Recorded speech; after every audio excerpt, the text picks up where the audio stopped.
भवानी शंकर मंदिर बाबद रे बहुत एपिसोड बनईछु आ तार भितरे हमें कथा लागितला भंडेश्वर मंदिर बाबद रे। भंडेश्वर मंदिर रे भी रही छे रहस्य से जागा रे इहादे भी राजा जेकरी पूजा पाठ करसन। एले आज्ञा जुहार आपन को सचेतना ओडिसा के स्वागत। आज्ञा कानो खबा लगी चाहबे भंडेश्वर मंदिर रहस्य काना रही छे केन प्रकार से जागा रे बाबा पूजा पाइसन केन प्रकार इहादे भी राजा से जागा के जेकरी तांकर रीति नीति रे तांकर पूजा करथिसन। देखंतु आमे प्रथम एपिसोड रे आमे आलोचना करिथिले जे वर्तमान जो भवानीपाटना सहर अच्छी जार ना हूँ भवानीपाटना 1849 मसीहा पूर्वर यही अंचल ना थिला भंडेश्वर गड़ एवं भंडेश्वर महादेव होउचंदी से भंडेश्वर गड़र आराध्य देवता। भवानीपाटना सहरर सर्वप्राचीन मंदिर होउची भंडेश्वर मंदिर। आमे भंडेश्वर मंदिर संपर्क रे जदिओ सेमिति कौन से निर्दिष्ट ऐतिहासिक तथ्य प्रमाण आज पर्यंत खोजिकी पाई नाहु, तेबे अनुमान करा जाउची मंदिर निर्माण शैली एवं मंदिर जो वास्तुकला अच्छी ताहाकु देखिरी अनुमान करा जाई पारुची जे पाखापाखि 400 वर्ष तलर पुराना मंदिर होउची भंडेश्वर महादेव मंदिर। ए अंचल ना भंडेश्वर गड़ थिला एवं संभवतः ये भंडेश्वर महादेव ना हिसाब रे गड़र ना भंडेश्वर गड़ थिला। जेतेबेले स्वाधीनता परवर्ती समय आपण मान जानिचंती कलाहांडी गोटे गड़जात थिला एवं प्रायतः अधिकांश मंदिर भवानीपाटना सहर जोटा देखुचंती प्रायतः सबु मंदिर एवं कलाहांडी जिल्लार अधिकांश मंदिर नागवंशी राजा माने निर्माण करिचंती, किंतु एई मंदिरटी ता पूर्वरु अर्थात गंगवंशीर बोली शासक माने निर्माण करिथाई पारंती बोली अनेक गवेषक मत रखती, किंतु यार गवेषणा दृष्टिकोण विचार कले जेहेतु आज पर्यंत निर्दिष्ट तथ्य प्रमाण मिली पारि नाही, तेणु ताकू आमे एक गवेषणार आधार भाव में 400 वर्ष बा 500 वर्ष कि 300 वर्षर मंदिर कहि परिबा नाही। किंतु जो गड़जात मिश्रण हैला देश स्वाधीन हैला राजा शेष राजा कलाहांडीर शेष नागवंशी शासक महाराजा प्रताप केशरी देव स्वाधीनता परे परे 16टी मंदिर कलाहांडीर ताकू एंडोमेंट को हस्तांतर करदेले, किंतु भंडेश्वर महादेव मंदिर एवं माणिकेश्वरी मंदिर को देवोत्तर विभाग को हस्तांतर कले नाही। वर्तमान पर्यंत मध्य कलाहांडीर महाराजा ये दुईटी मंदिर माणिकेश्वरी मंदिर एवं भंडेश्वर मंदिर को तार परिचालन दायित्व निजे रखिछंती निज हाथ रे। तेणु निश्चित भाव रे जदि आमे विचार करिबा जे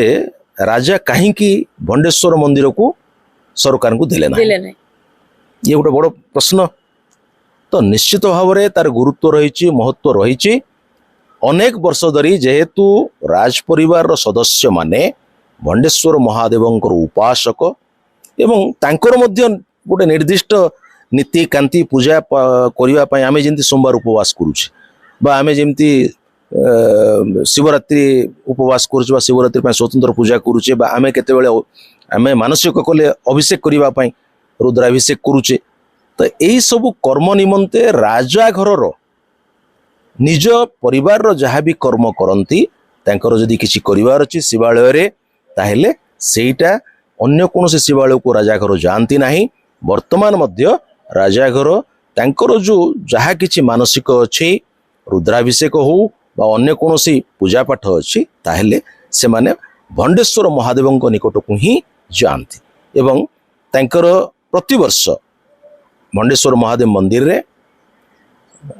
शिवरात्रि दिन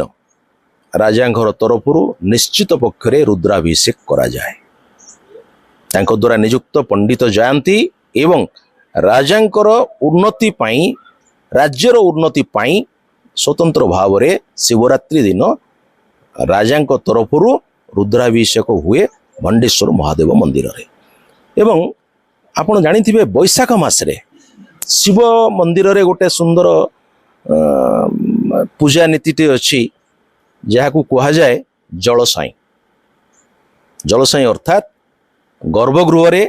पानी भरिकी एपटे पादुकानूला चुंटा जीव और पानी भरा जीव शिवलिंग को पानी रे बुड़ा जीव आमे छोट छोट बेले देखि आसुचु जे भवानीपाटना सहर रे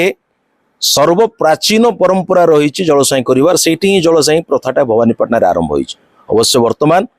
प्रायतः सबु शिव मंदिर रे करा जाउछि जलसाई किंतु सबुठारु प्रथम जलसाई पई प्रसिद्ध एवं परंपरा भाव रे रही आछि भंडेश्वर महादेव मंदिर रे ब्राह्मण परिवार रो आम ब्राह्मण पड़ार मंदार पड़ार बहुत ज्ञानी माने पंडित माने को समय प्रथाटा आरंभ कर तो निर्दिष्ट कहू ना किंतु एटारे जलसाई गुरुत्व रही शिवरात्रि गुरुत्व रही एवं भंडेश्वर महादेव शिव विवाह जिते हुए भंडेश्वर महादेव सांगे भवानी शंकर को धरिकी दी जन जाक आसती बरजात्री राजा घर को तेणु राज परिवार सहित भंडेश्वर महादेवर मंदिर यथेष्ट संपर्क रही दृष्टिकोण ऐतिहासिक दृष्टिकोण ए मंदिर एक गुरुत्वपूर्ण और महत्वपूर्ण मंदिर। ठीक अच्छे बहुत बहुत धन्यवाद। आपण मैंने देखले भंडेश्वर मंदिर के और माँ माणिकेश्वरी मंदिर के यहाँ तक भी राजा निजर करके रखीछन और बाकी मंदिर के भले ही सरकार को दे दिया है किंतु ई जगार तांकर रीति नीति अनुसार ही भगवान पूजा पाउछन। आशा करमु ए वीडियो के समस्त को शेयर करबे जेन द्वारा कि जेनटा लोक मान को यहाँ तक जना नहीं थाई से माने जानी पारबे आउ सीखी पारबे किछि। तो आज वीडियो एतकी थिला मुई शिवानी दे जुहार।